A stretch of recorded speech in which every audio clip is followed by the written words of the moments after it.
Hey Blazers, Mr. Edie here. Today I'm going to teach you a little game called paper plane cornhole. So first thing I need to do is obviously make some paper airplanes, and then we will get started.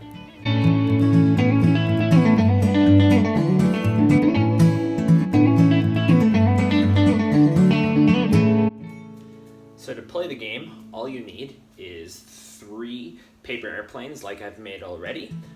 If you are playing with multiple people, then each person would need their 3 airplanes, or you could share all 3 of the airplanes. You need something like a laundry basket, or something that you can throw the paper airplanes into, okay? It's a really, really simple game. Watch for the written instructions as I play.